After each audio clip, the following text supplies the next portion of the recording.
పెద్ద మోయే మూమెంట్ అయిపోయేది. ఇక్కడ ఫ్లైట్ రెడీగా ఉంది, మనమే లాస్ట్ వెళ్తున్నాం. కొంచెం సేపు అయ్యి ఉంటే మిస్ అయిపోయేది ఫ్లైట్ మనకి. అక్కడ స్క్రీన్లోనేమో గేట్ 5 చూపిస్తుంది, వాళ్ళేమో గేట్ 4కి మూవ్ చేస్తారంట. ఇప్పుడు బార్బడోస్కి వచ్చేసా అండ్ అన్యూజువల్ ప్లేస్లో అన్యూజువల్ సిచ్యువేషన్ అనేది ఫేస్ చేయాల్సి వచ్చింది నాకు. సో యాక్చువల్గా ఫస్ట్ నేను బుక్ చేసుకున్న ఎయిర్బిఎన్బి ఇటువైపు ఉంది, నేనేమో ఈ ఇంట్లోకి వెళ్ళిపోయా. సో దీంట్లోకి రావడంతోనే ఒక పెద్ద నల్ల కుక్క ఒకటి ఎదురైంది. అది చాలా డేంజరస్గా ఉంది, అది విపరీతంగా అరుస్తూ ఉండే. ఇంకా వాళ్ళ ఓనర్కి ఫోన్ చేస్తే వాయిస్ విన్నాక కొంచెం కంట్రోల్ అయింది. Beginning of the crop over festival celebrations అనమాట.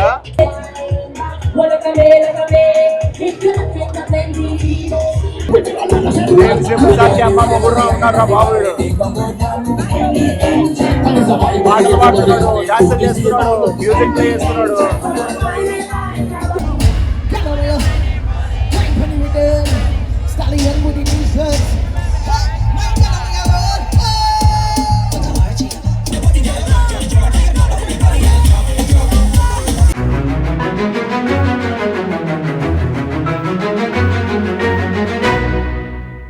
హాయ్ ఫ్రెండ్స్, నేను మీ ఆర్కే. మన ప్రపంచానికి స్వాగతం. ప్రస్తుతానికి నేను సెయింట్ విన్సెంట్ అండ్ గ్రెనడీన్స్ అనే ఒక కంట్రీకి వచ్చాను. ఇది మన కంట్రీ నెంబర్ 60. ఇక్కడ ఆల్రెడీ మొత్తం కంప్లీట్ ఎక్స్ప్లోర్ చేసాము. సెయింట్ విన్సెంట్ ఐలాండ్కి వెళ్ళాము, ఆ తర్వాత బెక్వే ఈజ్ పార్ట్ ఆఫ్ గ్రెనడీన్స్. ఈ 2 దేశాలు కూడా చూసుకున్నాము. ఇక్కడ నుంచి I'm heading towards Barbados. Barbados already 2 సార్లు వెళ్ళాము, ఈసారి కూడా మళ్ళీ ఎందుకు వెళ్ళాల్సి వస్తుందంటే ఇది చాలా చిన్న కంట్రీ అనమాట. ఇక్కడ నుంచి మన కనెక్షన్స్ తక్కువ, అందుకని బార్బడోస్కి వెళ్ళి బార్బడోస్ నుంచి Dominican republic, that is gonna be my country number 61, ఈ ఇయర్ 48. 2024లోనే 48వ దేశం అనమాట. So country number 61 overall. So ఇక్కడ నుంచి మనం సెయింట్ విన్సెంట్లో మనకి ఇక్కడ ఎగ్జిట్ ప్రాసెస్ ఎలా ఉంది, ఆ తర్వాత బార్బడోస్లో ఇంకేమైనా బెటర్ ప్లేసెస్ ఉన్నాయా, మనం ఆల్రెడీ ఎక్స్ప్లోర్ చేయని ప్లేసెస్ ఉండేటైతే అవి కూడా చూసుకొని అక్కడ నుంచి మనము Santa Domingo and Dominican Republic. So that is gonna be my country number 61. ఇంకొక స్పెషాలిటీ ఏంటి అంటే శాంటా డొమింగోలోనే నా 42nd బర్త్డే నేను సెలబ్రేట్ చేసుకోబోతున్నా. ఈ సండే రోజు నా బర్త్డే వస్తుంది. నా బర్త్డేకి I'm gonna be staying in Santo Domingo and Dominican Republic. So ఇక్కడ మనకి ఎగ్జిట్ ప్రాసెస్ ఎలా ఉందనేది చూసుకుందాం. సో ఫ్రెండ్స్, ఇక్కడ కనబడుతుంది ఎయిర్పోర్ట్. సో మనకి సెయింట్ విన్సెంట్ ఇంటర్నేషనల్ ఎయిర్పోర్ట్ ఇదే. సో ఈ ఎయిర్పోర్ట్నే మీకు చూపించింది మీకు ఇంతకుముందు వీడియోలో. సో ఇదంతా రన్వే అంతా కూడా, ఇదంతా కూడా మొత్తం లోయ ప్రాంతం అనమాట. సో కొండలు, లోయలు ఇవన్నీ కూడా ఇప్పుడు కూడా మనం చూసుకోవచ్చు ఎంత హైట్లో ఉన్నామనేది. అదంతా కిందికి ఉంది. సో ఇదంతా కొండ, లోయ ఉన్నంత ప్రాంతాన్ని మొత్తం కంప్లీట్గా లెవెలింగ్ చేసుకొని ఒక ఫ్లాట్ ల్యాండ్ లాగా తయారు చేసి చేశారనమాట. దాదాపు దీనికి 10 సంవత్సరాలు పట్టింది, 10 years పట్టింది. ఇది 2007లో స్టార్ట్ చేస్తే 2017 ఫిబ్రవరిలో ఓపెన్ అయింది. సో 7 years బ్యాక్ ఓపెన్ అయింది. అక్కడ మనకు చిన్న బుల్లి ఎయిర్ క్రాఫ్ట్స్ కూడా కనిపిస్తున్నాయి. మాన్స్ట్రాట్కి మనం వెళ్ళిన ఎయిర్ క్రాఫ్ట్ కూడా కనిపిస్తుంది. సో అలాంటి చిన్న ఎయిర్ క్రాఫ్ట్స్ కూడా ఉన్నాయి ఇక్కడ. సో ఇదే మన కంప్లీట్ ఎయిర్పోర్ట్ అనమాట. ఇంతే ఉంది మొత్తం. సో అది రన్వే అండ్ ఇది ఎయిర్పోర్ట్. సో ఇక్కడ ఇలా ఉంది ఎయిర్పోర్ట్ అయితే. సో ఇప్పుడు ఈ ఎయిర్పోర్ట్లో మనం చెక్ ఇన్ చేసి ఇక్కడ నుంచి జస్ట్ 45 minutes డిస్టెన్స్. 45 minutesలో వీఆర్ హెడింగ్ టువర్డ్స్ బార్బడోస్. మొత్తం రన్వే ఇదే, complete runway and airport. Saint Vincent airport, main international airport ఇదే.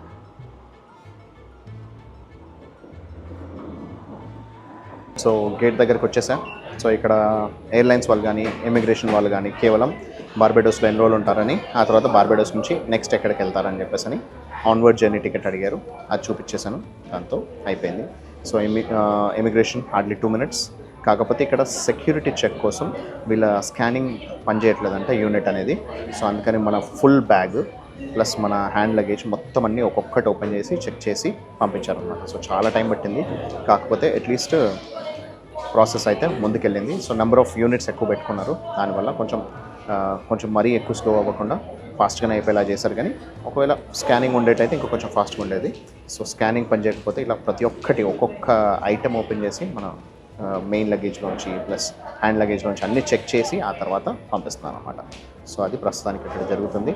సో ఇప్పుడు ఇంటర్ కరేబియన్ ఎయిర్వేస్ ఫ్లైట్లో మనము ఇక్కడ నుంచి బార్బడోస్కి వెళ్ళబోతున్నాము.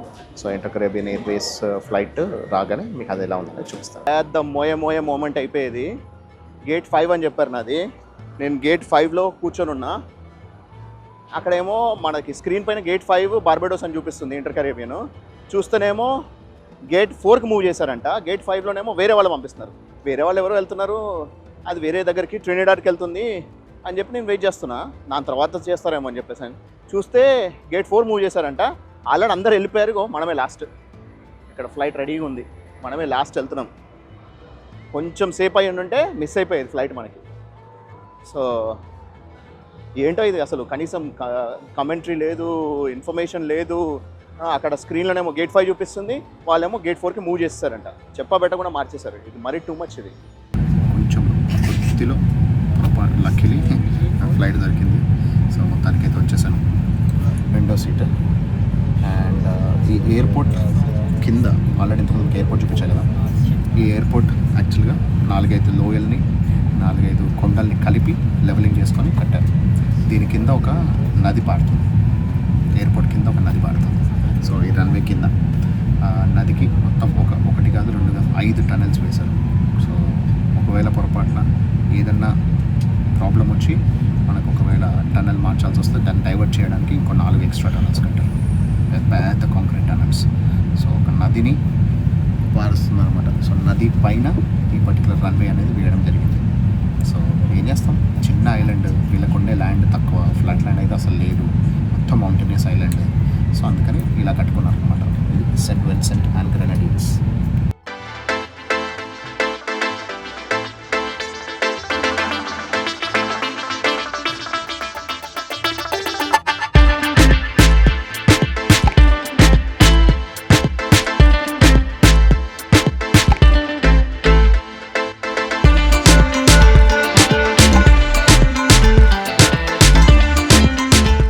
landed successfully in Barbados.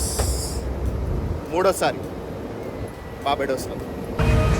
50 years for crop over festival. 2 విషయాలు చెప్పాలి. ఇప్పుడు బార్బేడోస్కి వచ్చేసా అండ్ అన్యూజువల్ ప్లేస్లో అన్యూజువల్ సిచ్యువేషన్ అనేది ఫేస్ చేయాల్సి వచ్చింది నాకు. ఏంటంటే ఇప్పటిదాకా 2 సార్లు నేను బార్బేడోస్లో దిగాను, ఎలాంటి ప్రాబ్లం కాలేదు. మూడోసారి మాత్రం ఈసారి దాదాపు 20 నిమిషాలు కూర్చోబెట్టేశారు. ఎందుకు అనంటే నాది బార్బేడోస్ నుంచి నెక్స్ట్ కంట్రీ డొమినికన్ రిపబ్లిక్కి ఫ్లైట్ టికెట్స్ బుక్ చేసింది కూడా చూపించాను. కానీ వీళ్ళు వేర్ యూ లివ్ అన్నారు. ఐ లివ్ ఇన్ ఇండియా అని చెప్పారు. సో నీ ఇండియాకి టికెట్ ఏది అన్నారు. అంటే ఇండియాకి టికెట్ తీసుకోలేదు, only 1 country at a time book చేస్తున్నా. I'm doing 100 countries in 1 year. So ఇది నా 47th country. And in fact I already travel to Barbados 2 times. అంతకుముందు 2 సార్లు వచ్చాను. అప్పుడు ఒకసారి 5 days, తర్వాత 2 days ఉన్నాను. This is my 3rd trip అని చెప్పాను. చెప్పినా కూడా తను ఆపేసి ఇమిగ్రేషన్ ఆఫీసర్ అట్లా కాదు, you need to have a flight ticket to India అంటది. సో ఎప్పుడు అలా లేదు, ఇంతవరకు ఎక్కడ ఏ కంట్రీలో నాకు నన్ను అడగలేదు. సో ఆన్వర్డ్ జర్నీ లేదా రిటర్న్ జర్నీ అడుగుతారు. ఆన్వర్డ్ జర్నీ చూపించాను కదా, ఇంకా మీకు ప్రాబ్లం ఏముంది అని చెప్పేసి అన్న. అంటే కాదు అని చెప్పేసి వాళ్ళ సూపర్వైజర్ని పిలిపించి వాళ్ళకి 20 నిమిషాలు కూర్చోబెట్టి అక్కడ డిస్కస్ చేసుకొని ఆ తర్వాత వచ్చి మళ్ళీ ఫైనల్లీ వాళ్ళు ఓకే మీకు we will give you permission, but మీకు రిటర్న్ వెళ్ళడానికి సరిపడా డబ్బులు ఉన్నాయా అనేది. సో బ్యాంక్ అకౌంట్ ఓపెన్ చేసి, ఇది ఒక బ్యాంక్ అకౌంట్, నా యూఎస్ అకౌంట్ ఇది కాకుండా నా ఇండియా అకౌంట్లో మల్టిపుల్ అకౌంట్స్లో డబ్బులు ఉన్నాయి, ఎలాంటి టెన్షన్ లేదు. డబ్బులు లేక కాదు, ఇన్ఫ్యాక్ట్ నేను నెక్స్ట్ వెళ్ళే డొమినికన్ రిపబ్లిక్ అనేది బిజినెస్ క్లాస్లో బుక్ చేసుకున్నాను. సో అది బిజినెస్ క్లాస్ టికెట్స్ కూడా చూపించి, సో మనీ గురించి కాదు, నేను ఇక్కడ ట్రావెల్ చేస్తున్నాను, I'm a YouTuber and exploring the places అని చెప్పేసి అని ఎక్స్ప్లెయిన్ చేస్తే వాళ్ళు ఒప్పుకున్నారు అనమాట. సో ఇలా ఆల్రెడీ వచ్చిన కంట్రీలో కూడా ఇలాంటి డిఫరెంట్ ఎక్స్పీరియన్స్ అనేది ఈరోజు నాకు ఏర్పడింది. ఇక్కడ మోస్ట్ ఇంపార్టెంట్లీ ఏంటి అని అంటే, సో ఒక్కో ఆఫీసర్ని బట్టి ఉంటుంది. సో మనం we have to be prepared for the scenario and situation. అందుకే మీకు ఎక్స్ప్లెయిన్ చేస్తున్నా. అండ్ బార్బేడోస్లో ఇప్పుడు ప్రస్తుతానికి విపరీతమైన ఇన్ఫ్లక్స్ ఆఫ్ పీపుల్ ఉన్నారు. సో మొన్న వరల్డ్ కప్ కోసం వచ్చిన జనాల కంటే కూడా ఎక్కువ వస్తున్నారు. అదేంటి అని అంటే ఇక్కడ క్రాప్ ఓవర్ ఫెస్టివల్ అని ఉంది. So it's been very famous festival. So ఇది 50th year, ఇప్పుడు 50 సంవత్సరాలు అవుతుంది. సో మనకి ఎట్లయితే సంక్రాంతి పండుగ మనకి ఎట్లయితే గొప్పనో, వీళ్ళకి ఇక్కడ crop over festival. So sugar cane అనేది సో వాళ్ళకి కంప్లీట్ అయిపోయే టైం అనమాట, సీజన్. సో షుగర్ కేన్ పండిస్తారు కదా ఇక్కడ, సో వాళ్ళకి సీజన్ కంప్లీషన్ టైం అనమాట. సో July 31st నుంచి August 6th వరకు ఈ సెలబ్రేషన్స్ ఉంటాయి. కానీ ముందు నుంచే స్టార్ట్ అయ్యాయి అనమాట. సో దేశ విదేశాల నుంచి చాలామంది, కొన్ని వేల మంది, కొన్ని లక్షల మంది ఈ పర్టికులర్ క్రాప్ ఓవర్ ఫెస్టివల్కి వస్తూ ఉంటారు అనమాట. సో ఇప్పటి నుంచి స్టార్ట్ అయ్యి ఇంకా జనాలు వస్తూనే ఉంటారు. ఇక్కడ బార్బేడోస్లో చాలా డిమాండ్ ఉంటుంది. సో అందువల్ల కూడా వాళ్ళు ఇంకా ఎక్కువ వెరిఫికేషన్, స్క్రూట్నీ అనేది ఎక్కువ చేస్తున్నారు అనమాట. సో ఇది crop over festival season time. So that is the thing. So మళ్ళీ మనం బార్బేడోస్కి వచ్చినా సరే మనకి something knew we can always learn. Okay, so ఇప్పుడు ఇక్కడ అకామిడేషన్ ఎలా ఉందనేది చూపిస్తాను. దాని తర్వాత దెన్ ఇక్కడ నేను ఏం ప్లాన్ చేశాను అనేది కూడా చూస్తారు. So you will be more then thrilled and happy. ఇప్పుడు ఒక పెద్ద సాహసం చేశా. సో బార్బడోస్ రాగానే ఈరోజు ఎందుకు అన్ని మంచి మంచి కొత్త కొత్త సాహసాలు అవుతున్నాయి. సో ఇక్కడ ఒక మొన్న లాస్ట్ 2 times నేను మంచిగా 5 star హోటల్ తీసుకున్నా, హిల్టన్. కానీ ఈసారి ఎందుకో హిల్టన్ హోటల్ కాకుండా ఈసారి సపరేట్గా ఎయిర్బిఎన్బిలో ఒక రూమ్ తీసుకుందాం అనిపించింది. సో ఇక్కడ క్లిఫ్ అది చూడొచ్చు, ఆడే సముద్రం ఉంది. So cliff on the sea, so on the cliff of the sea. So యాక్చువల్గా ఫస్ట్ నేను బుక్ చేసుకున్న ఎయిర్బిఎన్బి ఇటువైపు ఉంది, నేనేమో ఈ ఇంట్లోకి వెళ్ళిపోయా. సో ఇంట్లోకి వెళ్ళిపోయి వెతుకుతున్నా, దొరకలేదు. ఇక్కడ సిగ్నల్ కూడా దొరకలేదు. సో ఫైనలీ ఒక చిన్న లైట్ సిగ్నల్ వస్తే ఇక్కడ ఎయిర్బిఎన్బి వాళ్ళతో మాట్లాడితే ఫైనలీ ఆ ఇల్లుగా అది ఇల్లు అని తెలిసింది. సో ఈ ఇంట్లోకి రావడంతో ఒక పెద్ద హంగామా జరిగింది. సో ఇది ఇల్లు, ఆ ఇల్లు ఎలా ఉందనేది మీకు చూపిస్తా అక్కడ నుంచి.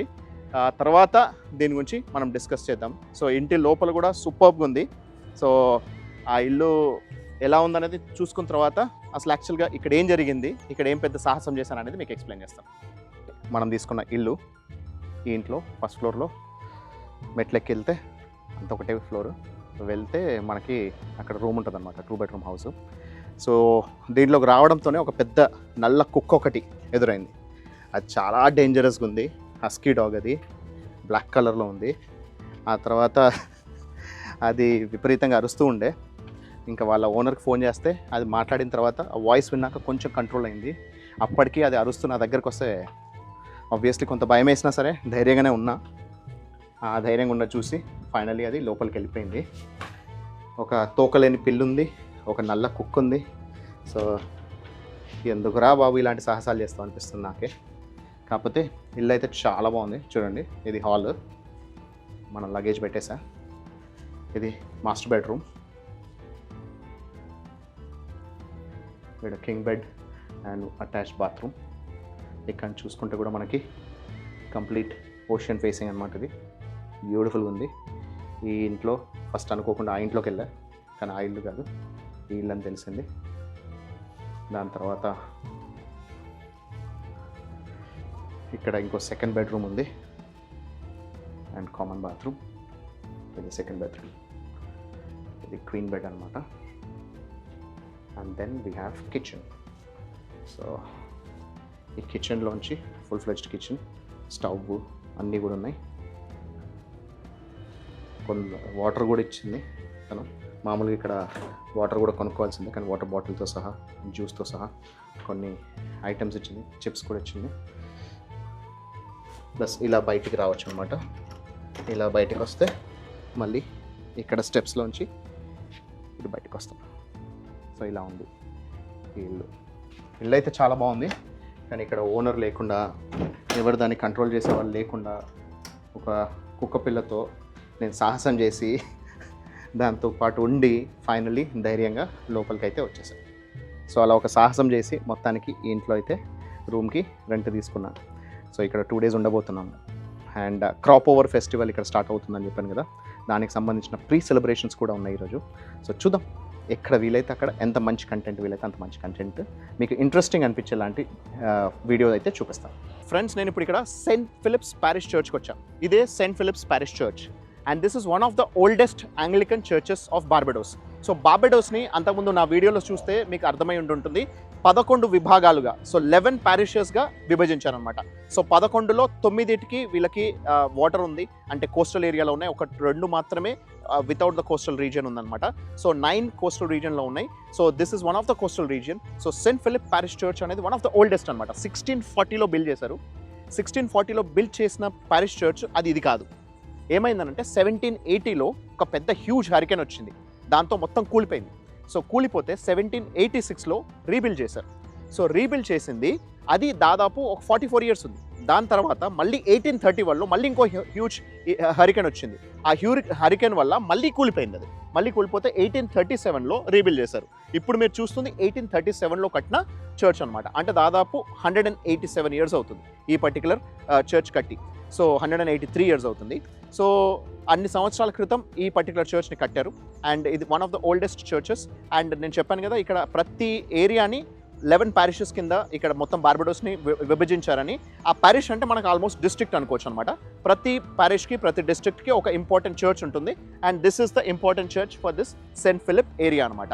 సో ఇక్కడ మీకు దీన్ని బట్టి అర్థమవుతుంది ఏంటి అని అంటే, ఇక్కడ యాంగ్లికన్ చర్చ్ అని అంటే ఇది ఇంగ్లీష్ వాళ్ళు ఫాలో అయ్యే ఫార్మ్ ఆఫ్ క్రిస్టియానిటీ, ఇది ఇక్కడ మెయిన్గా ఫాలో అవుతారని. ప్లస్ రెండోది, ఇక్కడ హరికేన్ ఇంపాక్ట్ అనేది ఎంత హ్యూజ్, ఎంత హెవీగా ఉంటుంది అనేది, ఒక చర్చ్ పడిపోయేంత, కూలిపోయేంత పెద్ద హరికేన్ ఇంపాక్ట్ ఉంటుందనేది ఆల్రెడీ 2 సార్లు జరిగింది. 1780s జరిగింది, 1831 జరిగింది. సో 2 సార్లు కూడా వీళ్ళకి అంత హ్యూజ్ ఇంపాక్ట్ జరిగింది. అయినా కూడా ఇప్పుడు రీసెంట్గా హరికేన్ బెరిల్ వచ్చింది. ఆ బెరిల్ వచ్చినా కూడా ఈసారి ఇప్పుడు ఏం అంత పెద్దగా ఇంపాక్ట్ అవ్వలేదు లక్కీలీ. కాకపోతే వీళ్ళకి చరిత్రలో ఆల్రెడీ ఇంత పెద్ద ఇంపాక్ట్ వచ్చిన హరికేన్స్ కూడా ఉన్నాయన్నమాట. అండ్ ఇక్కడ మీరు ఒకటి గమనిస్తే there are lot of graves. So graves అనేవి ఇవన్నీ కూడా గ్రేవ్స్, ఇవన్నీ ఇక్కడ చర్చ్ బయట ఉన్నాయి, చర్చ్ లోపల లేవు. మనకి యాంగ్లికన్ చర్చెస్లో ఇక్కడ బయట ఉన్నాయి. అదే మామూలుగా మన క్యాథలిక్ చర్చెస్లో చర్చ్ లోపల కూడా ఈ గ్రేవ్స్ అనేది చూస్తూ ఉంటాము. సో మెయిన్ అంటే Nobel people, higher priest level people, వాళ్ళ యొక్క బాడీస్ అనేది చర్చ్ లోపలనే బరీ చేసి పెడతారనమాట. ఇక్కడ మాత్రం బయట పెట్టారు. సో ఈ గ్రేవ్స్ అనేది బరీ చేయడం అనేది ఇక్కడ ఉంది. సో ఇలా ఈ particular form of Anglican form of churches అనేది ఇక్కడ మనం చూసుకోవచ్చు. సో ఇది మెయిన్ ఫార్మ్ ఆఫ్ క్రిస్టియానిటీ ఇక్కడ బార్బడోస్లో. సో ప్రతి చర్చ్ దగ్గరికి వెళ్ళి మనం చూపించలేకపోయినా, నేను ఇప్పుడు ప్రస్తుతానికి సెయింట్ ఫిలిప్లో ఉంటున్నాను కాబట్టి ఇది one of the oldest churches and very neatly maintained and it has a lot of history. So అది కూడా మీకు చూపిద్దాం అనిపించింది, అందుకే చూపిస్తున్నాను. సెయింట్ ఫిలిప్ ప్యారిష్ చర్చ్ ఉంటే దాని ఆపోజిట్లో ఇక్కడ ఈ చర్చ్ ఆఫీస్ ఉందన్నమాట. వాళ్ళ ఆఫీస్ కూడా ఇక్కడే ఎదురుగానే ఉంది. సో దానికి సంబంధించిన కార్యకలాపాలన్నీ ఇక్కడి నుంచి చేస్తూ ఉంటారు అన్నమాట, దానికి సంబంధించిన ఆఫీస్.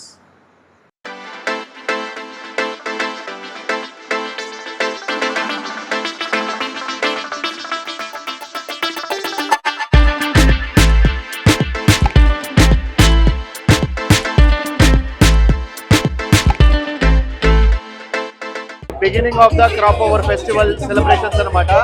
యాక్చువల్ క్రాప్ ఓవర్ వచ్చి 31 జూలై నుంచి 6 అక్టోబర్ వరకు. సో ఇక్కడ already beginning of the year, beginning of the celebrations అనేది చూసుకోవచ్చు. ఆల్రెడీ కొన్ని వేల మంది ఇక్కడికి వచ్చారు. సో బోల్డ్ మంది ఇక్కడ సెలబ్రేట్ చేస్తూ ఉంటారు.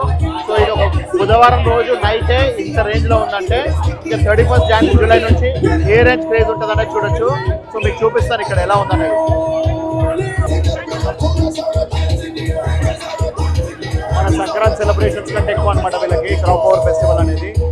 సో ఇది ఒక 1 వీక్ సెలబ్రేషన్స్ ఉంటాయి. 1 వీక్ అంటే ముందు దాదాపు ఒక 10-15 రోజుల ముందు నుంచి ఇంకా సెలబ్రేషన్స్ స్టార్ట్ అయ్యాయి. సో చూస్తున్నారు కదా, వేల మంది ఆల్రెడీ ఇస్తారు. ఇదంతా కూడా కెన్సింగ్టన్ ఓవల్ స్టేడియంలో ఆల్రెడీ ఇక్కడ సెలబ్రేషన్స్ జరుగుతున్నాయి. సో జనాలందరూ బోల్డంత మంది ఎంజాయ్ చేస్తున్నారు ఇక్కడ. So this is Crop Over in Barbados. మామూలుగా బార్బేడోస్లో సెలబ్రేషన్స్ అనేది మామూలుగా ఉండవు. సో వీళ్ళకి ఇంకా ఇది యాన్యువల్ ఈవెంట్ కాబట్టి ఇంకా ఒక రేంజ్లో సెలబ్రేట్ చేస్తున్నారు.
పాట మాత్రమే కాకుండా డాన్స్ కూడా అల్టిమేట్ గా పర్ఫార్మ్ చేస్తున్నారు. They are all making everyone enjoy. అందరినీ ఊపేస్తున్నారు వీళ్ళైతే.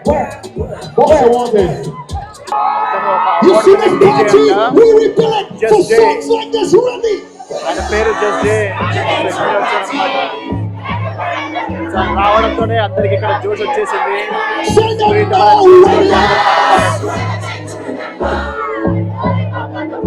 ఆయన మ్యూజిక్ ప్లే చేయడానికి ముందే అసలు జనాలందరికీ జోష్ వచ్చేసింది. డీజేలంటే ఓన్లీ మ్యూజికే కాదు, డాన్సులు, పాటలు, మామూలుగా ఆయన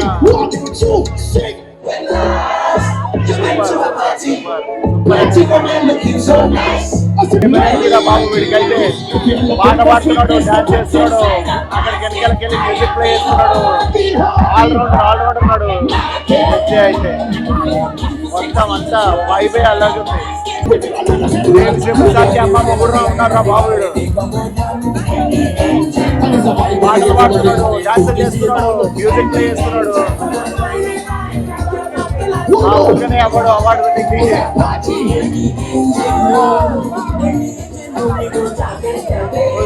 ఎనర్జీ.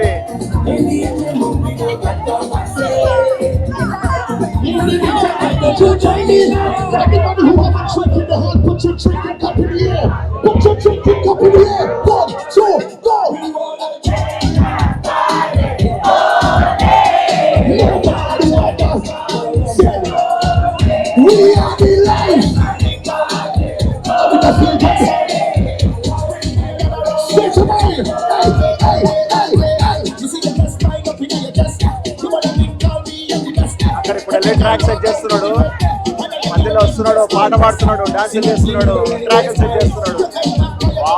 మామూలుగా లేడు.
చూస్తున్నారు కదా, ఇది start of the crop over festival.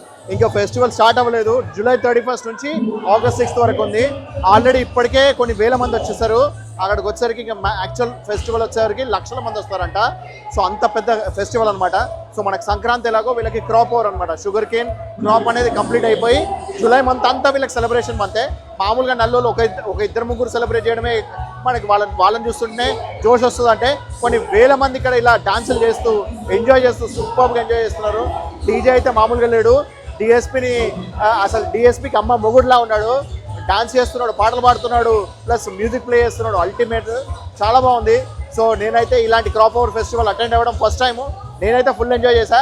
మీరందరూ కూడా ఎంజాయ్ చేశారని కోరుకుంటున్నాను. So that's it for now. This is RK signing off from here. Take care, bye.